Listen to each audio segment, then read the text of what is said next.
Саламатсыздар, урматтуу теле көрүүчүлөр. Президенттик жана шайлоо жана референдумда болуп өттү. Бирок бул шайлоо алдыда дагы жаңы шайлоолорго жана чейленишкен саясий процесстерге жол ачты. Бул тууралуу биз бүгүнкү берүүбүздө сөз кылабыз. Коногубуз БШКнын мурунку мүчөсү, шайлоо процесстери боюнча серепчи Атыр Абдрахматова болмокчу. Саламатсызбы? Саламатсыздар. Болуп өткөн президенттик шайлоо Кыргызстанга жаңы лидерди тандап берди. Сиз бул шайлоо, бул тандоо менен канааттандыңызбы? Бул шайлоону албетте биздин кыргыз жарандарыбызга терең ачык алып кетиш керек. Анткени октябрда пайда болгон коомдук саясий кризистен кийин ушундай кыска мөөнөттө чыгып кеткенге биздин коомчулуктун, элибиздин салымы зор да. Анткени эгерде эл кайрадан эле кызматчылык, кошоматчылыкты, коркууну сатып алууга аракет кылып, ошону күтүп отуруп, өзүнүн эркин тандоосун ишке ашырбаса, мындай жетишкендик болмок дейм да. Анткени бул шайлоо менен Кыргызстанда 30 жылдан бери жүрүп аткан шайлоонун баарына катышып келгем, референдумдарга. Андан кийин албетте бул шайлоо менен референдум өзгөчөлүгү, салыштырмалуу өзгөчөлүгү административдик ресурстун балчыта жанагындай одоно үстүнөн жогорудан түшүп келгендей эле жоктугу да, андай болгон жок. 2017-жылы президенттик шайлоодо өзүм БШКнын мүчөсү элем, кандай өткөнүн эсимде да, мен ал шайлоого каршы добуш бергем да. Анан референдумда албетте салыштырмалуу, ошол эле 2016-жылы өткөн референдумга салыштырмалуу административдик ресурстун жоктугу менен өттү. Андан кийин добуштар сатып алуу бир-эки маалымат чыккандай болду байкоочулардын атынан. Кээ бир жерлерде каттал аракеттер болгон депчи, бирок массалык түрдө 2017-жылы, 2016-жылы колдонулгандай болгон жок да. Анан албетте бул добуш берүү күнү өттү да. Анан тилекке каршы үгүт маалында кызматчылык мындай кызматчылык менен кошоматчылыктын аркасы менен чыккан окуяларга деп ойлойм да. Анткени ошол азыр эми бийлик адамдар алмашып атканын түшүнгөн, ошол кызматтагы адамдар жакшы көрүнө алайын деп кайрадан эле көнгөн адатынча мугалимдер менен дарыгерлерди үгүт иштерине аралаштырып алып келди, ташып келди деген маалыматтар чыгып атышпады. Анан бул эми жерлерде бир 5-6 факты болду да. Эми маалымат чыкты ошол боюнчачы. Анан ал адамдарды сөзсүз түрдө азыр башкы прокуратура териштирүүсүн бүткөндөн кийин аныкталса, менин пикирим боюнча аныкталбаган күнү да ушундай маалымат чыкса, ошол кызматта турган адам четтетилишет да жумуштанчы.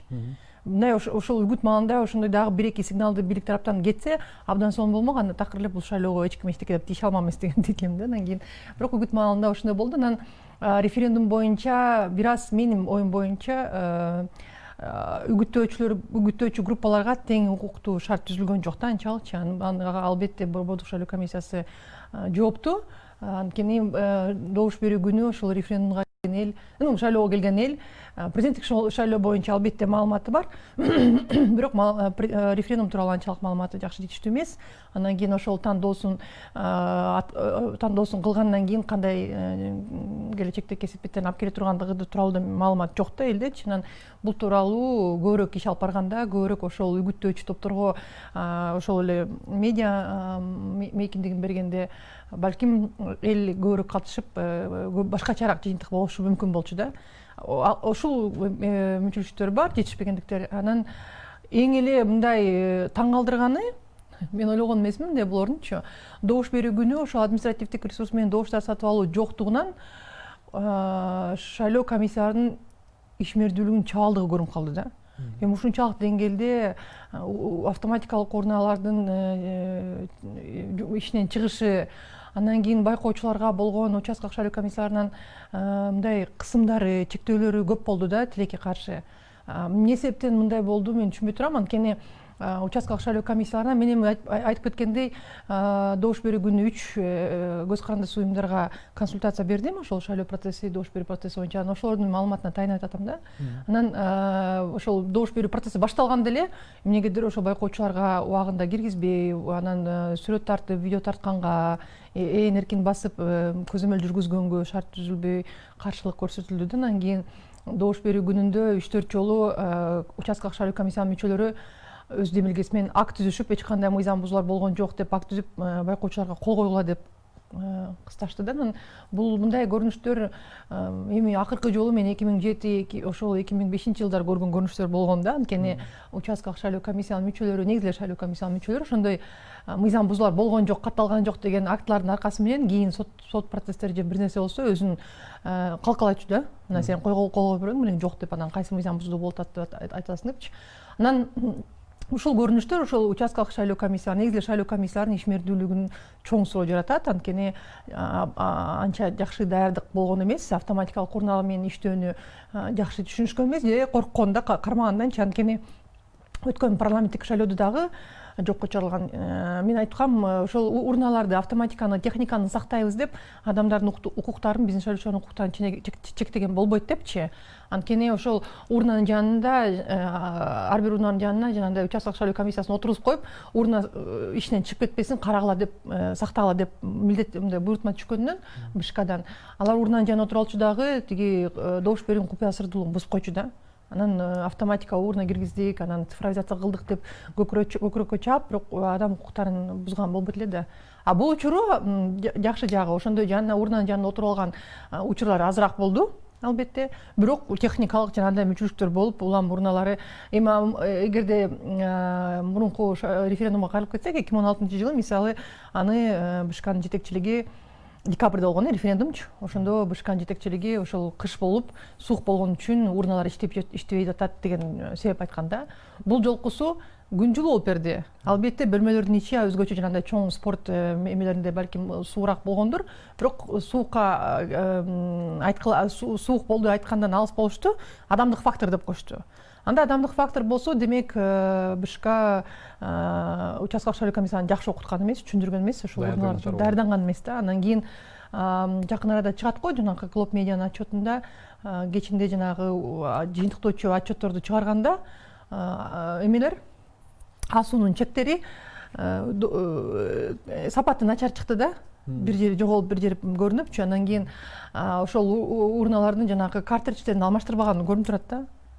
Анан ошондон түшүнбөй турам, же БШК акчаны жеп койгон, же акчаны короткон эмес да, ошогочу. Ушул жагы таң калыштуу. Анткени ушул техникалык мүчүлүктөрдү жокко чыгарганда, анда шайлоо такыр эле аябай жакшы өттү деп айтканга мүмкүнчүлүк болот эле. Андан кийин бирок башкысы биздин элге ыраазычылык да. Анткени ошондой таза шайлоо өткөргөнгөчү биз дүйнө жүзүнө ушундай кыска мөөнөттө кыргыздар ушундай кризистен чыга алат, ынтымактуу чыга алат деген сигнал бердик да дүйнө жүзүнө. Элестеңер, мен мындай шайлоону 2018 жылы Малайзияда көрүп аябай таң калгам да. Ушунчалык элдин аң сезими жогору, бири-бирине ишенип, шайлоо комиссиянын так ачык иштеп, анан ошондо парламенттик шайлоо болуп, ошол Малайзиянын оппозициясы парламенттин 3төн 2 бөлүгүнө алып кеткен, эстеңер. Ушунчалык элдин аң сезими жогорулугу да. Анан кийин алар дагы шайлоо күнүнүн эртеси майрам өткөрүшкөн да. Анан бизде дагы майрам болгонуна канчалык эми ар кимдин ар кандай көз караштары бар, бирок элдин маанай ошондой майрам маанай болгону абдан жакшы. Анткени кайсы шайлоодо ошондой майрам маанай пайда болчу эле. Сиз азыр админ ресурс дээрлик колдонулган жок деп айтып атасыз. Анан сөзүңүздө 3 коомдук уюмдун мониторинг байкоосуна таянып атам дейсиз да. Дагы бир катар ошол эле учурда дагы бир катар коомдук уюмдар админ ресурс бир топ жерде колдонулду, бир топ учурлар болду, фактылар үгүт маалында айтып атышат. Үгүт маалында. Ошол учурда эл аралык уюмдар деле бир саясий атаандаштык тең салмактуу болгон жок деген пикирлерди айтышты. Бул сиз ушундай билдирүүлөр менен макулсузбу? Эл чындыгында эркин тандоо жасай алдыбы же элдин эркин манипуляциялоо же бурмалоо болдубу? Эркин эл эмнеге элге ыраазычылык айтам? Анткени менин пикирим, эл эркин тандоо кыла алды. Жыйынтыктар белгилүү болгону, анткени жеңип чыккан талапкер азыркы учурда мындай элдин алдындагы бир өзүнчө герой катары образда болгону ага чоң мындай мүмкүнчүлүк, башка талапкерлер арасында чоң мүмкүнчүлүк берди. Анан башка талапкерлер менен мисал айтып атпайсызбы, үгүт жана административдик ресурсту айтып атпайбы? Үгүт маалында 5-6 жерде ошондой маалымат чыкты. Ошол Өзгөндө, Токмокто мугалимдер менен врачтарды тиги үгүт иштерине катыштырды депчи. Ошого убагында эсиңерде болсо, мен муну БШКнын мүчөсү катары талап кылып келгем. Мыйзам боюнча 5 күндүк мөөнөттө БШК чара көрүшкө келет да. Кайрадан эле көнгөн адатынча тилекке каршы БШК ал боюнча так маалымат, кандай карашты, эмне иш кылышты, чындап такталды, такталган жокпу, айтылган жок. Ошондуктан мындай бүдөмөк ошо менен калып калды да. А мен добуш берүү күнү ошол административдик ресурстун жоктугун айтып атам да. А үгүт маалында тилекке каршы ошондой 3-4 жерде чыкты.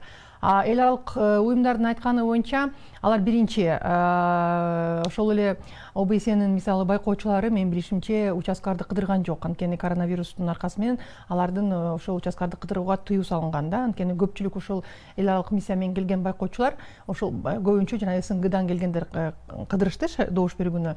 ОБСЕ менен башка биздин мисалы дипломатиялык миссияларда карашы да көзөмөл жүргүзүп, алар ошол биздин интернетте чыгып аткан, андан кийин башка биздин жергиликтүү коомдук уюмдардын байкоосунун негизинде өзүнүн жыйынтыгын айтып атышат да, добуш берүү күнү боюнча. Бир талапкерлердин тең салмактуулугу сакталбады дегени эмне соордон чыкты. Анткени талапкерлер тилекке каршы ошол эле кезде мисалы ОБСЕ талапкерлердин дебатта бир эле талапкерди жамандап туруп алышып, өзүнүн программасын айтпаганын да сындап чыгышпадыбы? Андай болбойт депчи. Анткени биздин мыйзамда так жазылган, ошол талапкерлер үчүн бекер, бирок биздин жарандардын салыгынан төлөнгөн дебаттарда так жазылган мыйзамдачы өзүнүн программаң жөнүндө сөз кыл. Ошол идеялар менен программалардын атаандаштыгы болуш керек эле да.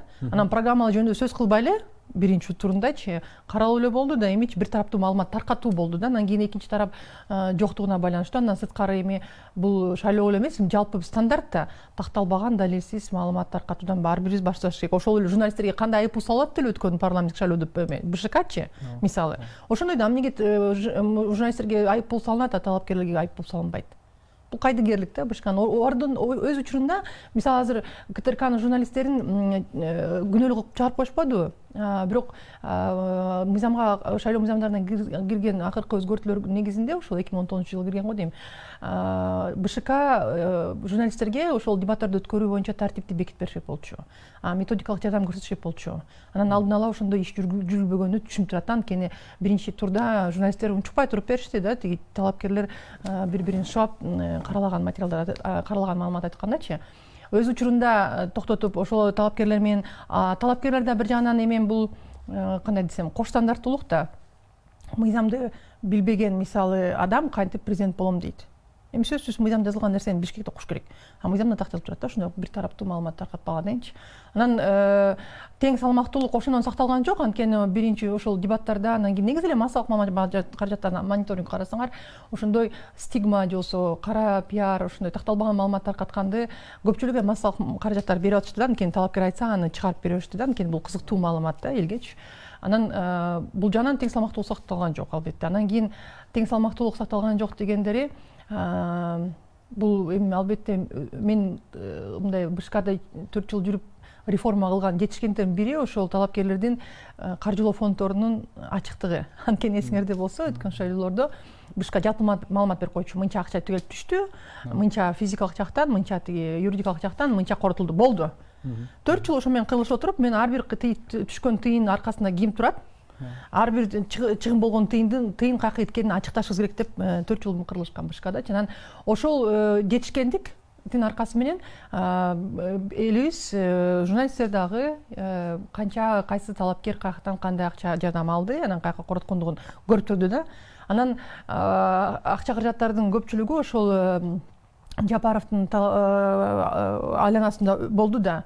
А башка талапкерлер андай тыйын тыпырды чогултканга жетишкен жок. Анан ошол жактан сөз чыгып атат да, тең укуктуулук талапкерлерге сакталган жок каржылоосунан депчи. Буну эми бир жагынан бул ар бирибиздин укугубуз, кайсы талапкерге барып акча салабыз, колдойбуз. Экинчи жагынан албетте массалык маалымат каражаттарында бизнеске кандайдыр бир кыстоолор болуп, колдоого акча салгыла деген да сөздөр чыгып атты. Канчалык деңгээлде бул чындык же калп экенин Борбордук шайлоо комиссиясы, укук коргоо органдары аныктап тастыктап ачыкташ керек эле да убагындачы. Негизи шайлоо маалында көрүнөрбү? Мындай ыкчам, тез арада так объективдүү мындай калыс маалымат мамлекеттик органдар бере албаганынан БШК эң биринчи очередь элде ошондой бүдүмүк калып калат да, балким ушундай болгонго дегенчи. Ошон үчүн бул эми биздин ошол шайлоолорду уюштурган органдардын жоопкерчилиги. Сөзсүз түрдө убагында ар бир суроону мен БШКдан эсиңерде болсо, ар бир арызды көтөрүп чыгып, 5 күндүк мөөнөт өтүп атканда жыйынтыгы эмне болуп атат деп дайыма такылдап жүрчүмүн. Азыркы кезде мындай болгон жок да. Кайра эле мындай кандай десем, шайлоо комиссиялары отурду, а процесс өзүнчө эле жүрө бергендей болду да, андай болбойт. Сиздин сөзүңүздөн азыр мен борбордук шайлоо комиссиясында арийне бир нече сындарды байкап атам да. Уюштуруу иштерин начар жүргүздү же шалаакы мамиле кылды деген. Бул эмне себептен болушу мүмкүн? Бул ушул убакыттын кыскалыгынанбы же башка себептери барбы? Эми шалаакылык деген туура айттыңызда.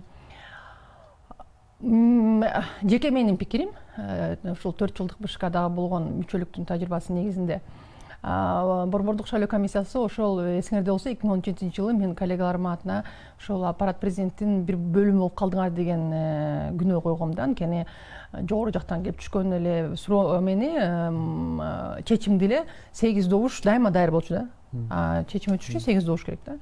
Анан кандай гана биз далил келтирбейли, журналисттер мен канчалык төө кылдык, ошол эле форма 2 боюнча кандай гана суроо көтөргөн жокмун мыйзам бузуулар боюнча. Далил жок, иштеп көрбөйлүбүз, жаап жашырып келишкен да. Андан кийин бул учурда ошондой үстөмдүк бийлик тараптан үстөмдүк мындай команда жоктугу да. БШК өз алдынча иштей албагандыгын көрсөттү да. Анткени ошол президенттин аппаратынан келип түшкөн буйрутмаларды аткарганга көнгөн адат болуп калган да. Андан чыга албаганчы. Азыр болсо көз карандысыз өзүңөрчө уюштурганга шарт түзүлдү. Аябай тарыхый сонун шарт болуп турганда, анткени өзүңөр көрдүңөр, парламенттик шайлоо бүткөндөн кийин элдин нааразычылыгы БШКга болгондо шайлоо процессин ким уюштурду? Биз уюштурдук. Анан шайлоо процессине ишеним болбосо ким күнөөлүү? Биз күнөөлүүбүз да. Ошондо мен кеттим мисалычы. Анан БШКнын курамын жаңылантканга кээ бир саясий ишмерлер, ошол эле Мадумаров, башка укук коргоочулар каршы чыгып болбойт деп, бул БШКны сактап калышкан. Мен ошону айткам да. Көнгөн адат калабы депчи. Эгерде адамдар эми бул чын эме да, чындыкта. Эгерде күндө мыйзам бузуп, мыйзамды караны актып келген адам бир күндө эле тура калып лампочка күйдү, мен деген мыйзамды иштейм деген эми бул андай болбойт да. Анан андай болбойт, бирок БШКны сактап иштеткенден кийин мен ошондой айткам да, баары бир жакшы мындай шайлоо өткөргөнгө эмеси жок депчи, кудурети жетпейт деп. Ошондой эле болуп калды тилекке каршы. Анткени элсеңер, президент аппараты тарабынан, бийлик тараптан үстөмдүк болбосо, жандай буйрутмалар түшпөсө, анан кийин элдин бир аз болсо дагы ошол жарандык коом тараптан колдоосу бар болуп турса, элдин эмес, жарандык коомдун колдоосу болуп турган маалда бул тарыхый мүмкүнчүлүк эле да, өздөрүн актаганга, мыйзамды иштегендин ошол принциптерин көрсөтүп, жакшы өткөргөнгө. Бирок октябрь окуяларынан кийин БШКга карата бир нече үстөмдүк аракеттерин айтып чыгышкан да. Бул вот ошол президенттик аппарат тарабынан, укук коргоо органдары тарабынан аракеттер болуп атканын айтып атышкан болчу. Бул так маалымат эмес, биринчиден. Экинчиден, эгерде так маалымат жанагы Бакыт Аманбаевди айтып атышкан. Бизге чалды деп. Укук коргоо органдары ишкозгон эле. Бул эми ал тараптын пикирин айтып атасыз да, калыс пикир эмес да, алардын позициясын айтасыз. Бул сунуш, мисалы, ошол октябрдык окуя болгондон кийин мен Жээнбеков президент болуп турган маалында менден чыккан сунуш. Биздин конституцияга ылайык борбордук шайлоо комиссиясы президенттен, жогорку кеңештин көпчүлүк коалициясынан, анын оппозициясынан түптөлөт да. Анан эгерде парламенттен келген БШКнын мүчөлөрү алмаштырууга мүмкүнчүлүк жок болсо, конституцияда так жазылып турат: президент өзү көрсөткөн 4 мүчөнү кайтарып алып, жаңы мүчөлөр көрсөткөнгө укуктуу деп. Ошол сунушту мен Жээнбеков президент болуп турган маалда Азаттык аркылуу билдиргем да, бар. Анан кийин тиги президент Жээнбеков шаар эле алмашып кеткенден кийин Жапаров милдетин аткаруучу болуп калганда, алардын аппаратынан ошондой сунуш келип түшкөн жогорку кеңешке. Анан ошол сунуш ишке ашпаш үчүн ушул конституциялык берененин иштешин башка нукка буруп, сиз айткан ошондой пикирге келтиришти да, болбойт депчи. Андай эмес, бул конституцияда көрсөтүлгөн. Эгерде биз айтып атпайбызбы, азыр көпчүлүк мына коллегаларым, юристтер айтып атпайбы, конституция негизги мыйзам, конституциянын берелери так түз аткарылыш керек, эч кандайдыр бир шылтоосу жок мыйзамдарга аралаштырбайчы. Анткени конституция бул эң жогору юридикалык күчкө ээ мыйзам да. Ошол БШКнын 4 мүчөсүн алмаштырыш дагы конституцияда жазылган нерсе да. Бул мыйзамда же болбосо кайсы бир өкмөттүн же президенттин жарлыгында жазылган нерсе эмес, конституциялык берене. Ошол талапта ишке ашырбаш үчүн ошондой кысуу болуп атат деп чыгышты. Биринчиден бул жалган, экинчиден алмаштырганга толук кандуу укугу бар болчу, алмаштырса балким азыр шайлоо өнөктүгү мындан да таза өтмөктө. Анткени ошол бир тараптуу иштеп калган адамдарды алмаштырып, анткени мен ойлогом биздин жарандык коомдун арасында ошол эле Адилет укуктук клиникасында абдан күчтүү шайлоо мыйзамдарын билген юристтер бар, жаштар бар. Эч кандай саясий иштерге аралашпаган мисалчы. Ошолордон жаңы 4 адамды мисал алып келгенде, эсиңер мен да кеттим 5 адам келгенде такыр башка нукта, мындан да сонун өткөргөнгө мүмкүнчүлүк болмок да. Укук коргоо органдары албетте бул эми алардын чабал иши. Укук коргоо органдары бардыгыбызга, мага дагы тил кат жөнөткөн экен, жанагы эмеге келип маалымат бергиле депчи.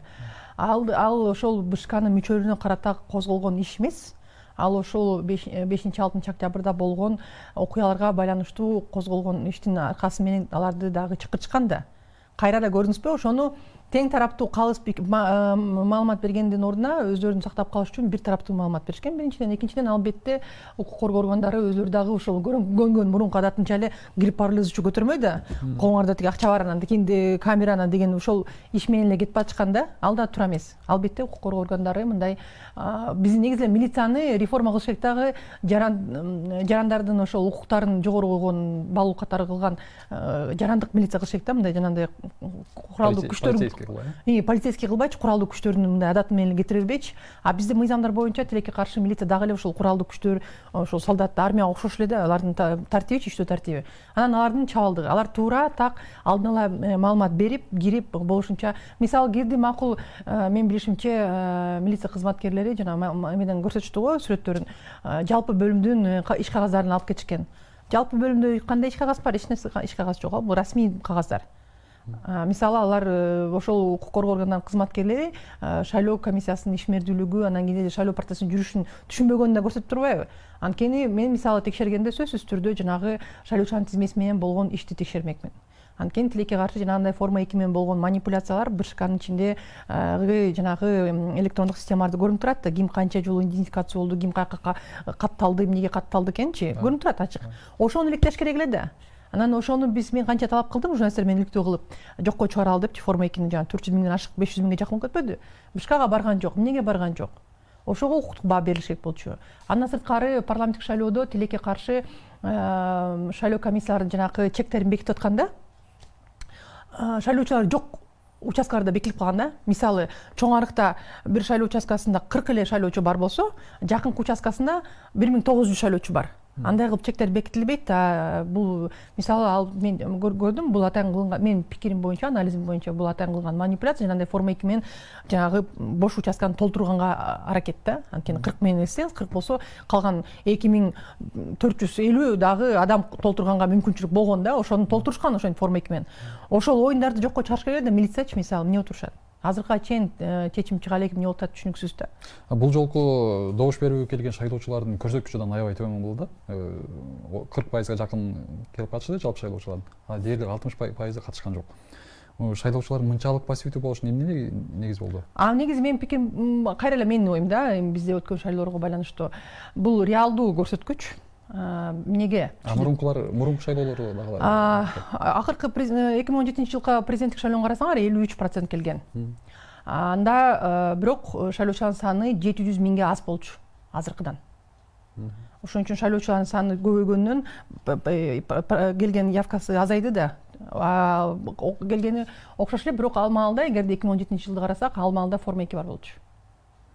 Анан тилекке каршы 2017-жылда шайлоодо эстесеңер, административдик ресурс менен кошо тыйын тыпырык таркатылган. Ошол эле административдик ресурс тараптанчы элди ошондой кандай десем, кызыктырып келишкен да. А биздин элде эмгерде өнүккөн Европа мамлекеттеринде явка да төмөн да. Бирок аларда экономикалык өнүгүү болуп, элдер саясатка кызыкпайт, анткени ишенет саясатчылардын ачыктык, баардыгы жакшынакай иштеп турганынан. Аларда да ошол кызыктар да явканы жогорулаткангачы. А бизде болсо сиз айткандай эле да, мындан мурун кылган талкуубузга ылайык, шайлоого болгон ишеним төмөн да. Элди карабайсың, кандай добуш бербейин, жыйынтыкты өздөрү билишет, алдын ала жыйынтык чыгарып коюшкан. Андан кийин ошон үчүн шайлоого ишенбейм, андан көрө тыйын алып калайын деген элде дайыма айтылган сөз болгон да. А бул учур тыйын болбогонунан, элдин шайлоого болгон ишеними дагы эле төмөн болуп турганынан эл келбейт да. Андан кийин андан сырткары шайлоого ишеним жок болсо, шайлоо комиссиялары жоопкерчиликке тартылбаса, ошол эле адамдар болсо кайтадан эми ошондой эле шайлоо болот деген түшүнүк бар да элдечи. Ошон үчүн башкан жок да. Андан сырткары албетте сөзсүз түрдө форма 2-ни жойгондору бул саясий чечим болгон. Кайтадан эле ошол шайлоочулардын укуктары чектелип калды да. Анан ошо ички мигранттардынчы. Анан мен жетишпеген дагы бир чоң суроо, биздин ошол сыртта жүргөн мигранттарыбыздын шайлоого болгон укуктарын кеңейтиш керек да. Тилекке каршы БШК анан расмий бийлик, ошол учурдагы бийлик мындай кадамдарга бара алган эмес да.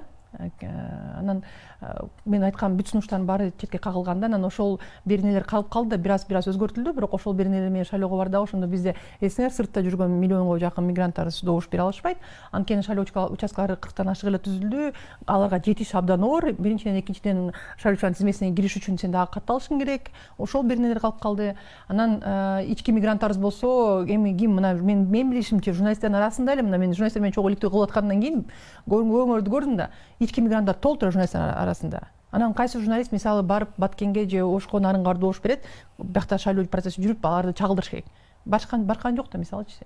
Ошон үчүн ошол форма 2 жоюлгандагы кескин шайлоочулардын санын азайтты да. Бир жагынан, экинчи жагынан бирок ошондой добуштар сатып алуу, кандайдыр бир кызыкчылыкты көбөйткөнгө дагы алып барылган жок. Чын эле мен добуш берет элем деген адамдар добуш беришти. Мен билишимче дагы жанагындай азыркы шайлоонун бир мындай жаңы бир феномени утуп чыккан талапкердин Жапаровдун тарапташтары.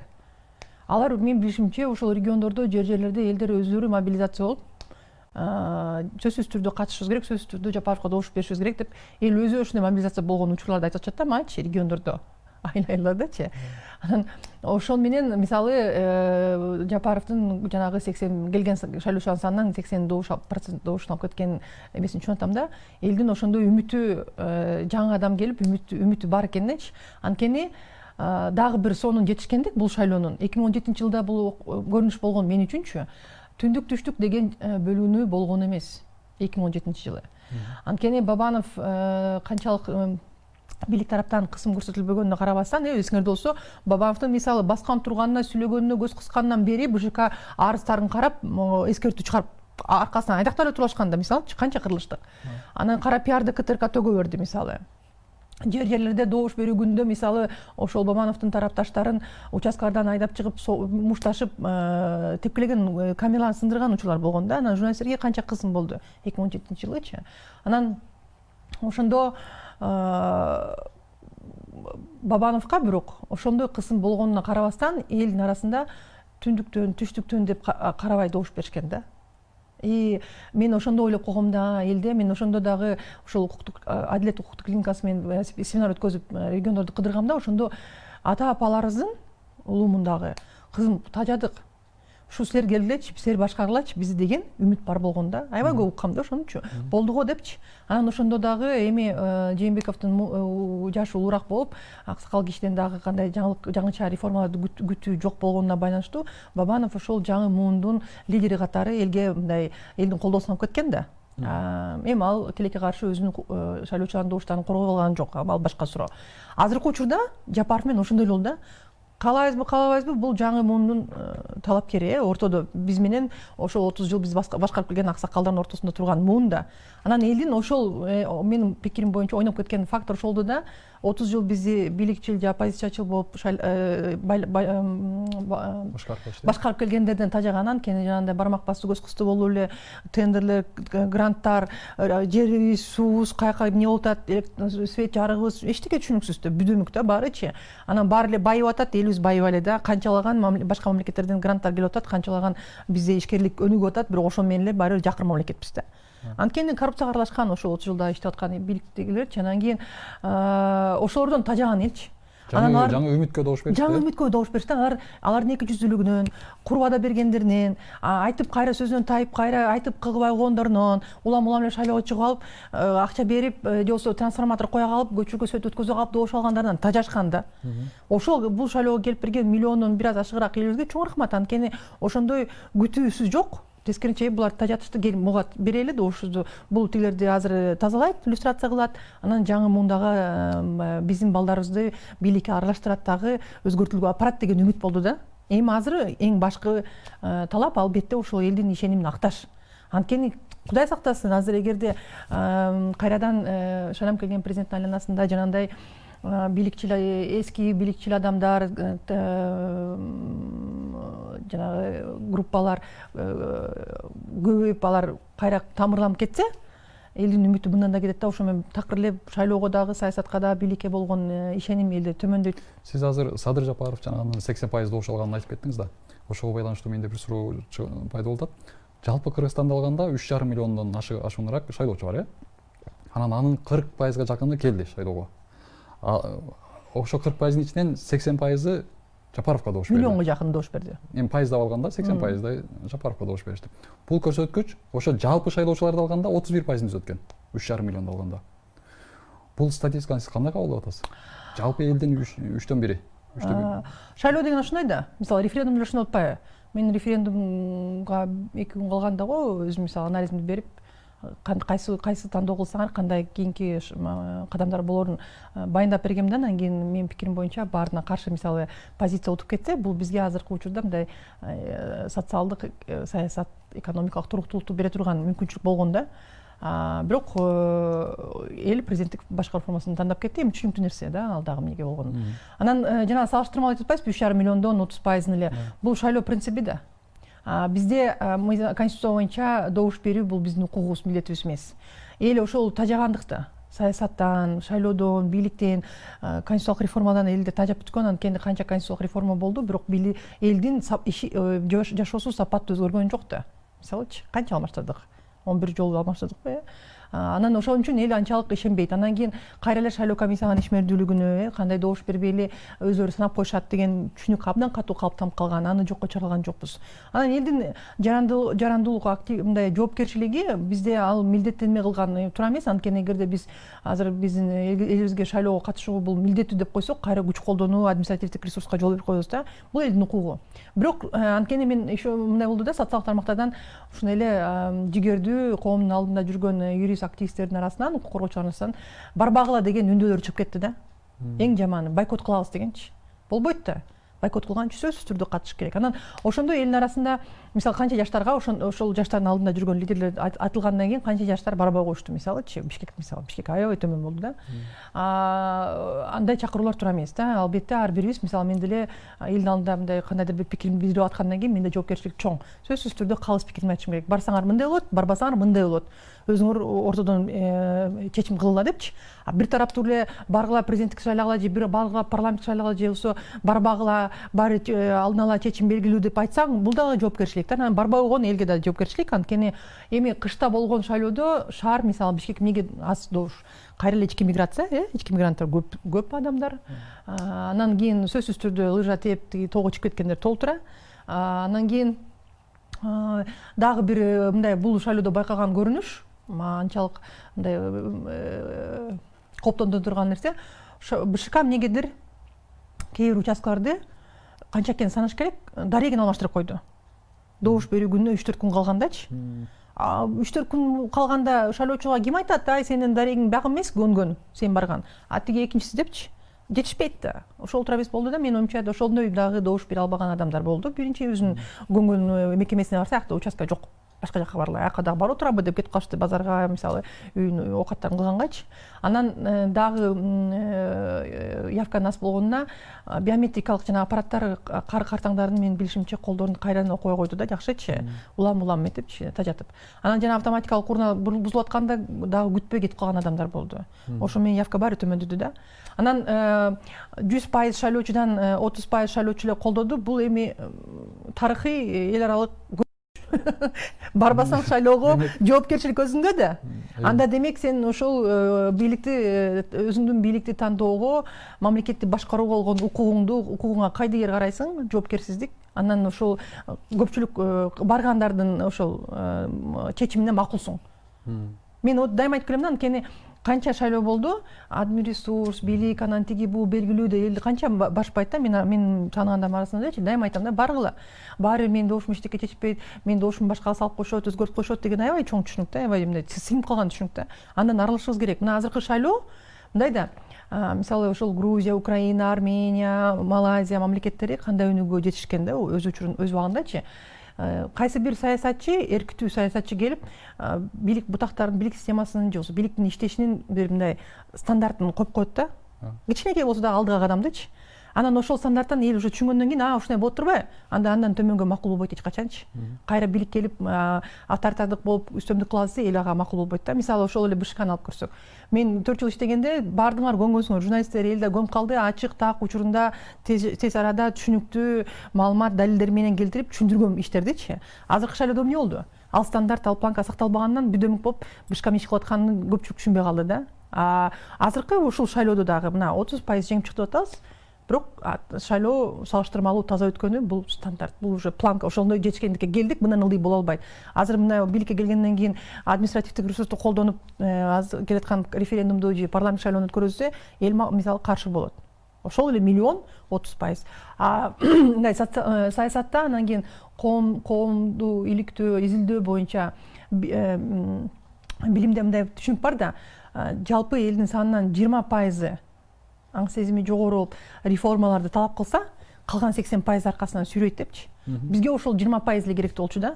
Азыркы учурда биз көрүп атабыз, 30% келип добуш берип, добушун сатпай, же болбосо ошондой акчаны издебей келип добуш бергенге даяр экенчи. Административдик ресурстан коркпой, өзүнүн эркин тандоосун кылганга даяр. Жакшы көрсөткүч. Демек, азчылык деле, азчылыктын өкүлү деле көпчүлүктү башкара берсе болот. Эми бул кандай десем, тарыхый бекитилген мыйзам да, эмчи бул мен ойлоп чыккан эмесмин, Жапаров ойлоп чыккан эмес. Ошол келбей болгон 70%-ын жоопкерчилиги да. Эмне келбейт? Аны келбе деп эч ким куа алган жок да. Ишенбестикте анага албетте бийлик күнөөлүү да, албетте мамлекет күнөөлүү, анткени канча 30 жылдан бери өткөн шайлоодо канча чырлап келгенбиз. Мен шайлоого качкан адам катары эстеңер, 2007-жылы Акшумкар менен Атамекен биригип шайлоого барганда ак жол утуп чыккан. Бирок ар бир экинчи адам сурасаң баардыгы Атамекенге добуш беришкен. Алар жөн эле протоколду алмаштырып, ошол кезде Боршойком протоколду алмаштырып, тиги Атамекен жыйынтыктарын акча алууга меришкен дагы элди тынчтандырыш үчүн СДПК менен коммунисттерге мандат берип койгон. Эми бул тарыхый көрүнүш да. Ошонун баарын башыбыздан өткөргөндөн кийин чын эле жөнөкөй элде биз го эми күрөшкө даяр адам, жигердүү адам катары биз күрөшкө даярбыз, күрөшө беребиз, добуш берүүгө барабыз, үгүттөйбүз, түшүндүрөбүз мисалычы. Көпчүлүк эл мисалы окат кылыш керек да. Мына пандемиядан кийин карасаңар, ар бир үй бүлө кыйналып атат. Силер кыйналган жокпусуңарбы? Же мен кыйналган жокмунбу? Ар бир үй бүлөдө финансылык чоң көйгөйлөр турат. Балдарын азыр мынакей окууга алып барышыбыз керек, мектепке барышмай болушту. Кыш маалында көмүр сатып алмай, чоң көйгөй. Мен Артиште турам мисалычы. Бизге газды эми өткөн жылы араң өткөрүштү элсеңер, бирок дагы деле ал кымбат өткөрүүсү өзү кымбат болгондуктан көп кошуналарым өткөрүлөт. Кайра эле көмүрдү. Ал көмүргө акча табышың керек. Балдарыңа тамак ашка акча табышың керек. Анан баарын бул көйгөйдүн баары чечилбегенден кийин эл кактагы шайлоо өзүмдүн ошол бүгүн болсо барсам дагы базарга соода кылсам дагы акча табайын деген ниет да. Референдумда сиз айткандай эле президенттик башкарууну тандады да эл. Бул тандоо канчалык негиздүү болду? Сиз ушуну кандай кабылдадыңыз? Эми айткандай мен баарына каршы деген добуш бергем. Анткени баарына каршы добуш утуп чыкканда азыркы иштеп жаткан конституция иштей бермек. Конституциялык референдум кайсы бир мөөнөткө жылдырылмак, анткени мындай бир аз мамлекетте кыйынчылык болуп турган маалда балким туруктуу иш алып барганга мүмкүнчүлүк түзөткө деле койгом да. Бирок президенттик шайлоонун, президенттик башкаруу формасынын утуп чыгышы бул эми кайра эле күтүлгөн көрүнүш. Анткени бизде кайтадан мындан мурун айтып кетпедимби? 11 жолу конституциябыз алмашкан. Конституция өзгөртүүлөр киргизилген. Бирок экономикалык абал кайра эле мен дайыма сөзүмдү айтканда мен элдин чөнтөгүнөн ойлойм да. Мисалычы, элдин чөнтөгү өзгөргөн жок. Байган жанагындай чирген коррупционерлер, кландар, бийлик адамдар байып атышат, сонун үйлөрүнүн оокаттарын көрүп атабыз интернеттен, башка мамлекеттерде да килтеген үй оокаттарын алганга жетишип атышат. Бизди бир өзүнчө мал катары көрүпчү. Жөнөкөй көпчүлүк элде өзгөрүү болгон жок да. Анан парламенттик деп атап коюп, тилекке каршы моюнга алыш керек. Муну бардык эле юристтер моюнга алып атышпайбы? Парламенттик мамлекетте жашап атабыз деп айтып коюп, биз президенттик авторитардык бийлик убагында жашадык да. Атамбаев менен Жээнбековдун жок, жаман атасы парламентаризмге калды. Андан кийин жаман атасы парламентаризм болуп калбады. Ошол эң жаман саясатчылардын, ошол азыркы учурда иштеп жаткан саясатчылардын катачылыгы, элдин алдында болгон күнөөсү ошол да. Анткени парламентаризм деп коюп туруп, күчтүү президенттик башкаруу системасында жашап келип, анан парламентаризм жамандап келишкен. Андан кийин карасаңар, мен азыр мисалы жанагындай депутаттарды чимкирик, андан кийин ар кандай болбогон сөздөрдү айтып атышпайбы? Мен такыр колдонбойм. Анткени ошол биздин эл башкарган адамдар элди ошондой мындан да төмөн деңгээлге түшүрүп, аң сезимин, билимдүүлүгүн жогорулатуудан орун ошондой шылуун кандайдыр бир жаман сөздөрдү айтып илип койгонго даяр да. Анан кийин ошол парламенттин аброюн чүргөн ким эле? Президент болчу да. Ал кездеги Атамбаев туурабы? Анан кийин азыркы иштеп жаткан конституцияда эмнеге биздин парламент алсыз? Анткени азыркы иштеп жаткан конституцияда укук коргоо органдары президенттин карамагында. Анан кийин өзүңөр көрбөдүңөрбү? Рычаг бар. Рычаг бар да. Ар бир эле каршы пикир, оппозициялык маанайда сөйлөгөн депутаттарды бирден тиги АКС, КМБСнан тигиниси мунусу чакырып, башкы прокуратура чакырып, кылмыш ишин козгоп, мандатын алып коет турса, эмне кылышат? Бирөөнү алды, экөөнү алды, канчасын бир 10го чакынын алды да, ошол эле Текебаевди кандай кылышты, мисалычы. Анан ошондой президенттин укугу бар болгонунан улам парламент аябай алсыз болуп калды, коркуп калышты. Мен ойлойт элем да, негизи азыр шайланып келген президентке деле, ар бир талапкерге деле ошол азыркы иштеп жаткан конституция негизи авторитардуу бийлик болом деген адамга аябай жагымдуу конституция да азыркычы. Анан тескери конституциялык реформаларга өзгөрүүгө бараткандары таң калтырат. Эми бийлик бутактардын тең салмактуулугун сактай турган конституцияны сунуштап ошону өткөрүп алышса, анда жакшы да, элдин дагы батасын алышат. Бул азыркы референдум кийинки дагы бир нече шайлоолорго жол салып койду да. Азыр логика боюнча дагы бир референдум болуш керек, дагы бир президенттик шайлоо болуш керек, дагы бир парламенттик шайлоо турат алдында. Мындай, азыркы башкаруу формасын тандоо боюнча референдум өткөндөн кийин 2 жол бар болчу да. Мен муну алдын ала айткам. Биринчи, азыркы иштеп жаткан конституцияга ылайык парламент референдумга чыгарбай эле конституцияны өзгөрткөнгө укугу бар. Тилекке каршы ошондой мүмкүнчүлүктү салып коюп турбуз. Конституцияны өзгөрткөнгө же жаңы редакциясын кабыл алгонго? Өзгөрткөнгө. Бизде азыр биз бирок азыр жаңы редакциясын даярдап атабыз да. Жок, азыр көрөлүк бизде документти. Бирок биз жаңы башкаруу формасы дегенден кийин ал демек жаңы редакция болот да. Жаңы башкаруу формасы. Бул эми юридикалык мындай нюанстарды эми такташыбыз керек сөзсүз түрдө, бирок азыркы иштеп жаткан конституциянын жаңы редакциясы эмес, конституцияга өзгөртүүлөр гана киргизиле алат да. Бирок биз башка форманы тандап атпайбызбы? Ну, башка формасын тандаган менен адам укуктары деген мисалы жол-жоболорун өзгөрткөн эмне кажети бар? 16-жылы Атамбаев адам укуктарын чектеп койгон нормаларын алып ташташ керек. Андан мурунку 2010-жылы жазылган мисалы адам укуктары жөнүндө бөлүм 2010-жылда кабылган конституциядачы дүйнө жүзү менен эң жакшы жазылган деп таанылган бөлүм да. Ошон үчүн ал жагын менин пикирим боюнча жанагы 16-жылы Атамбаев киргизип алган чектөөчү беренелерди алыш керек биздин укуктарды. Калгандары жанагы бийлик бутактарынын ортосундагы тең салмактуулукту бөлүштүрүш керек да, президенттик башкаруу формасына ылайык. Ошондо жаңы редакцияны чыгаруу деп кажети жок, мисалы. Демек референдум кылыштын кажети жок. Жок, 2 жолу. Биринчи, азыр мен иштеп жаткан конституция боюнча айтам да. Конституция жазылып калган экен, бул эми биздин балким катачылык, ошол кездеги конституциялык кеңеш менен кирген мүчөлөрдүн, мен да киргем, ошон үчүн бул дагы күнөөнү жоопкерчиликти мойнума алам.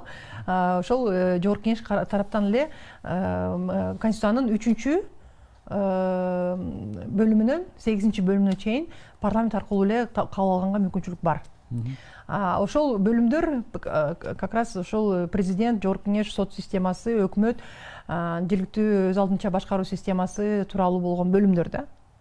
Бул бир жолу парламент өзү кабыл алышы. Экинчи жолу референдум аркылуу чыгарыш да. Анан мен ойлогом, эгерде бул конституциялык 10 январда конституциялык референдум өтсө, анда ошол парламент аркылуу өткөргөнгө барышат депчи. Бирок Жапаров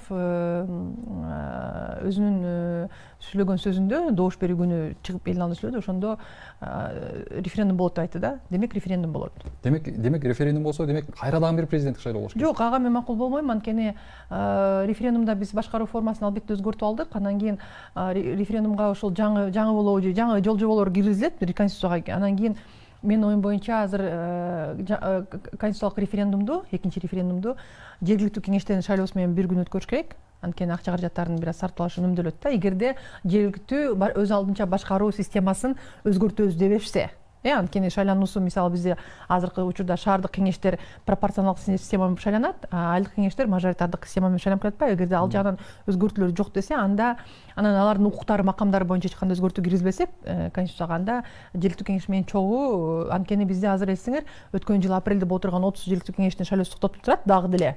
Анан кийин мыйзамдарга ылайык азыркы жазында калган 400гө жакын жергиликтүү кеңештердин макамы бүтөт да, мүнөт иштөө мүнөт. Бирок Атырайым, биз азыр президент шайлаганда, биз азыркы аракеттеги мыйзам конституция менен шайладык да, ошонун жоболорун таянып шайладык. Анан эртең референдум болуп, кайра жаңы конституция кабыл алынса, ал жерде жаңы полномочия болот. ыйгарым укуктары болот президенттин. А биз азыркы укуктары менен алып кете албайт. Ошондо азыр талаш тартыш болуп атпайбызбы бизчи? Негизи мен айтканым эмнеге президенттик дагы кайра ошол эле болбойт? Эгерде ошол жаңы киргизип аткан макамы, укуктары кеңейтилип же чектелсе, мисалы президенттикичи, жогорку кеңештики, өкмөттүкү, алардын качан күчүнө кириши жөнүндө өткөл жолу киргизишек да, такчы.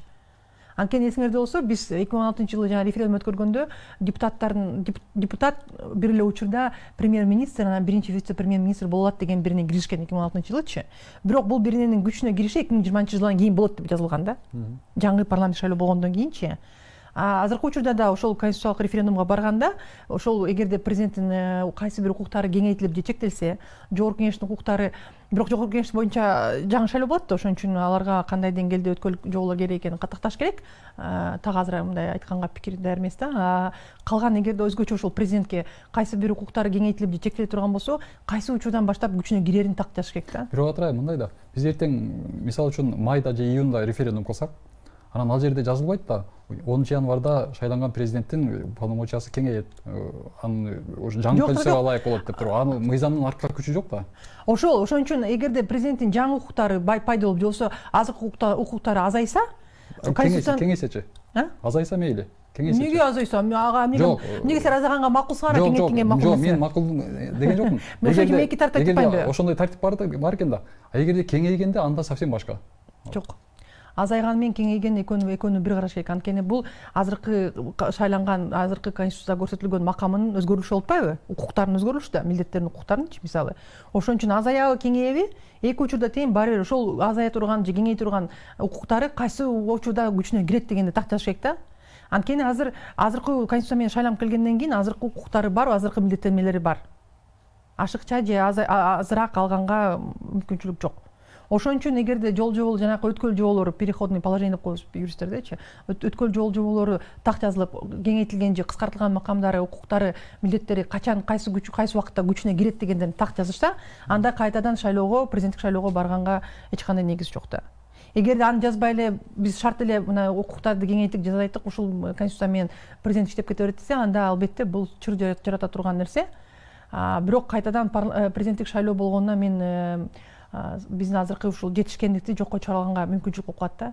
Социалдык, экономикалык мындай элдеги саясий туруктуулук. Биз кайра кризиске кирип кетебиз дагы, ошону эске алышыбыз керек. Анткени азыр карасаңар, Арменияда болгон окуялар, саясий кризис, Азербайжан менен болгон чыр-чатагы. Анан Казакстанда 10 январда парламенттик шайлоо өттү, ызы чуу болуп атышат, азыр токтотулушабы, токтотулушпайбы суроо. Анан бизде улам эстеңер, азыр биз жергиликтүү кеңештердин шайлоосу, конституциялык референдум, анан парламенттик шайлоо сөзсүз түрдө, анан дагы президенттик шайлоодо турган болсок, биз быйылкы жылды бардык шайлоодо өткөрөбүз. Ким иш кылат? Бюджеттин баарын сатпайбыз. Эстеңер? Ошон үчүн бир аз мен түшүнүп турам. Чыр жарата турган нерселер болуп атат. Талаш тартыш болот сөзсүз түрдө. Анан азыр мен дагы өзүм ушул 2-3 күндөн бери ушул өзүм да ойлонуп атам да, эл аралык тажрыйбанын алкагында, биздеги мыйзамдардын алкагында эч кайсы мыйзамдарды бузбай, дүйнө жүзүндө өзүбүздү жаман көрсөтүп албай, биздин ушул сактап калыш керек да аброюбуздучу. Кандай бул татаал ситуациядан чыкканга аракет кылышыбыз керек деп. Анткени мен азыркы пикирим жөн эле сын айтпастан сунуш бериш керек да. Көрүнүп турбайбы, азыркы шайланып келген бийлик жакшы идеяларга, жакшы сунуштарга суустап турат. Суустап турганын бериш керек. Турайм, жыйынтыктоочу сурообуз болсун. Кыскараак жооп берсеңиз, ушул акыркы өткөн шайлоолор, парламенттик болобу, президенттик болобу, шайлоо системасында көйгөй экенин, анан элдин ишеними аз экенин, көңүл саноолор күч экенин көрсөттү да. Ушул шайлоо системасынын кандайча реформаларга зарыл? Албетте, жакшы аябай кескин реформага баш керек да. Биринчи ошол БШКнын курамын бекитүү боюнча мен дайыма ойлонуп келчүмүн. Биз азыр 3/1 курам президенттин квотасы менен 3/1 жана көпчүлүк коалиция 3/1 азчылыктан болуп атпайбы? Анан мен ойлогомда президентти алып коюш керек БШКнын курамын түзгөндөчү. Бирок президенттик башкаруу формасы чыккандан кийин алып койгонго шарт жок да. Анан азыр ойлоп атам да, БШКнын курамы эгерде БШК катары өз алдынча мамлекеттик орган катары кала турган болсо, анткени кээ бир мамлекеттерде БШК деген түшүнүк жок да. Ички иштер министрлиги менен Статком башка органдар уюштуруп кете беришет да, өзүнчө орган түзүшпөйт. Биздикилер азыр кандай кадамга барышат билбейм да, бирок ушул эле азыркыдай БШКнын өз алдынча мамлекеттик орган катары калтыра турган болсо, эң биринчи эле сөзсүз түрдө парламенттик оппозициядан көпчүлүк мүчө шайланыш керек. Ошол парламенттик оппозициядан шайланган мүчөлөрдүн бири ичара жетекчиликке шайлаш керек, ичарачы. Анткени буга чейин ошол президент берген квота 4 киши, анан кийин көпчүлүк жогорку кеңештин көпчүлүгү берген 4 киши 8 добуш менен каалаган чечимден алып кете алышпады, административдик ресурс болупчу. Ошон үчүн аны жокко чыгарыш үчүн бул эл аралык практика. Оппозициядан көбүрөөк келип, анан оппозициянын арасынан шайланып келген мүчөлөрдүн арасынан жетекчини шайлаш керек да. Анткени мындай тең салмактуулукту сакташ үчүн. Биринчи, экинчи, албетте бизде шайлоо мыйзамдарыбыз жазып турат, бирок бул иштебеген норма. Биздин төмөндө турган аймактык шайлоо комиссиялары, участкалык шайлоо комиссиялары жарымы өз алдынча жергиликтүү органдардан берилсе, жарымы саясий партияларга көрсөтүш керек да. Саясий партиялар тилекке каршы ушул суроого катышышпайт да. Дээрлик саясий партиялардын өкүлдөрү бир балким баардык жалпы проценттен бир 2%, мүчөлөрдүн 2% саясий партиянын атынан беришпейт. Саясий партиялар бизде калпканган эмес, саясий партиялар иштебейт. Ошон үчүн бул норманы иштетишибиз керек да. Саясий партиялар сөзсүз түрдө саясаттын субъектиси, катышуучусу катары шайлоо комиссиянын курамын түзгөнгө катышыш керек да. Участкалык аймактыктычы. Эгерде ошол комиссиянын курамына катышпаган саясий партиялар анда катышпай койсун шайлоогочу. Анткени кечээкү деле болуп атпайбы? Өздөрүнүн байкоочуларын койбой туруп, биз добуш берүү процессине ишеним көрсөтпөйбүз дегенчи кандай негизде? Негиз болуш керек да. Ал негиз болуш үчүн сөзсүз түрдө же өкүлүң, же комиссиянын мүчөсү, же байкоочуң отуруш керек да. Өзүң аракет кылбасаң, анан аракети жок, эч кандай жыйынтык далил жок, жакпайт деген болбойт да, мисалычы. Анан шайлоочулардын тизмеси чоң койгой. Биз бирдиктүү шайлоочулар, бирдиктүү жарандардын реестри ЕГРН деп атпайбыз, бар десек, цифровизация, биометрика бар десек, биз жана шайлоочулардын тизмесин 3,5 миллионду бардык шайлоо участкаларына илип, башка принципке көчүрүш керек да. Анткени мен Кыргызстан жараным экен, паспортум бар. Мен 18-ге толгом, биометрикамды тапшыргам. Каалаган мүмкүн болгон мага ыңгайлуу жерден добуш беришим керек. Ушул жагын өзгөртүшүбүз керек, сөзсүз түрдөчү. Анан албетте жанагындай саясий жана биздин шайлоо күрөөсүн, босоголорду өзгөртүш керек да. Аны өзгөрттүк, кайрадан өзгөрүүлөр кирет да. Өзгөрүүлөр киргенде кайра босогону жогоротуп салуу жогорку кеңешке болбойт. Кайра эле бийликчил деген 3-4 партия өтүп эле, оппозициячыл манадалар өтпөй калат, жаштар өтпөй калат. Анан ошолорду сөзсүз түрдө караш керек. Анан дагы бир суроо, бул жанагы талапкерлер менен саясий партиянын тең укуктуулугун сакташ үчүн мен жанагы бир гана мамлекет тараптан каржыланган СМИлерден дебаттар болушуна каршымын да.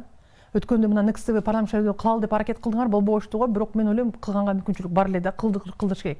Азыркы келаткан шайлоодо сөзсүз түрдө эгерде жеке каналдар бардык талапкерлерге жанагындай чучуклак өткөзүп, тең укуктуу БШК менен БШК болобу кайсы шайлоо органы менен чогуу дебат алып барабыз бекер десе, жол бериш керек да. Анткени КТРКдан эле өтө турган дебаттар өзүн актаган жок да.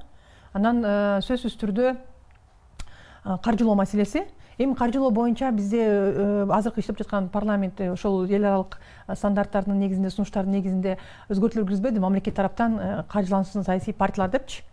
Эми аларды каржылаганга азыр бюджетте акча жок, элдин дагы маанайы жок. Мисалы азыр элге айтып көрөлүчү, саясий партияга акча кетет депчи, бюджеттен эл тутуп алат. Бийликти дагы саясий партиясын дагы, анткени саясий партиялар иштебейт.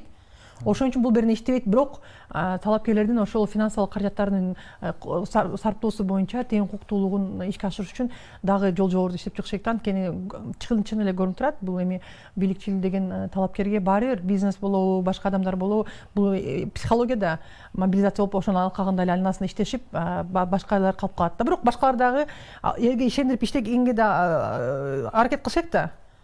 Тиги бийликчил тарап келе жаман отура албайчы, башка форматта. Электрондук добуш берүү канчалык актуалдуу? Электрондук добуш берүү боюнча эми Эстониянын үлгүсү менен кетсек, колдойм. Эстонияда эзсеңер, электрондук добуш бересиң дагы, мисалы 8-ден 8-ге чейин болуп дош берүүбүз. Анан мисалы экөөбүз жолуктук, сүйлөштүк, сен мени бул талапкерге добуш бербеш керек, тиги талапкерге берсең мындай деп жакшы мисалы айтып берсеңер, мен өзүмдүн ошол добуш берүү убактыбыз бүткөнгө чейин өзүмдүн үнүмдү, тандоомду өзгөрткөнгө укук бар да, мүмкүнчүлүк бар, техникалык эзсеңер. Анан ушунчалык жанагы блокчейн деп аткан программасы ушунчалык жакшы жазылган. Чындап эле биринчи добуш берүүнүн купуя сырдуулугу сакталган, экинчиден мисалы БШКнын серверинен же болбосо кайсы бир жерден бурмалоо болбойт да. Неге? Анткени ошол системаны киргизген көз карандысыз компания, аларда бир ачкычы бар, сервер менен программадан сөзсүз түрдө ошол шайлоону уюштурган органда бир ачкыч бар, укук коргоо органдарында бир ачкыч бар. Бирөө эле кирип алып, ошол бурмалоолорду кыла албайт да. Жанакы компания ал өзүнүн авторитети үчүн жанын берет да. анан кайсы бир саясий күчтөргө коррупцияга аралашып аларга саясатка аралашып кетип алар үчүн бир иш кылып бергенден алыс да. Ошондой эгерде биз ошондой стандартта ошондой деңгээлде кыла алсак, анда сонун анткени биздин сыртта жүргөн канчалаган мигранттарыбызга, жаштарга, мына соткага көмүп калдык да, баарыбыз добуш бергенге, добуш шайлоого катышканга шарт түзүлөт эле. А бирок биз Эстониянын мисалында эмес, Россиянын мисалында кете турган болсок, аны кечирип коелу. Алар да тилекке каршы ошол электрондук добуш берүүнү ишке киргизген эксперттер өзлөрү нааразычылык айтып атпайбы? Анткени Москвада эксперименталдык шайлоо болгон, 2 жыл мурун болуп калды го дейм уже.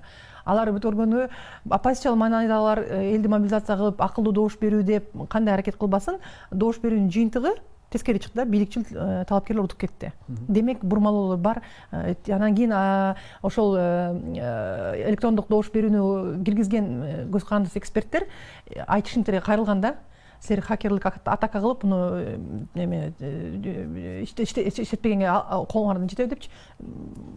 Хакерлик атакаларга туруктуулук берген эмес да, алардын системасычы. Ошон үчүн караш керек. Бир ошол жакынкы мамлекет Россиянын кысонукенде эле бир тараптуу маалымат алып, ошолорду эле киргизген мен мисалы алысмын. Эстония менен сүйлөшүп, алардын үлгүсүндөгү системаны киргизе алсак, анда албетте сонун болот эле да. Чоң рахмат Атырайым. Биздин убактыбыздын аягына келип жетти. Сиз келип катышып берген үчүн сизге чоң рахмат. Урматтуу телекөрүүчүлөр, биз бүгүн шайлоонун жана референдум жыйынтыктары тууралуу сөз кылдык. Бизге келип катышкан БШКнын мурунку мүчөсү жана шайлоо процесстери боюнча себепчи Атыр Абдрахматова болду. Кийинки берүүлөрдөн көрүшкөнчө саламат калыңыздар.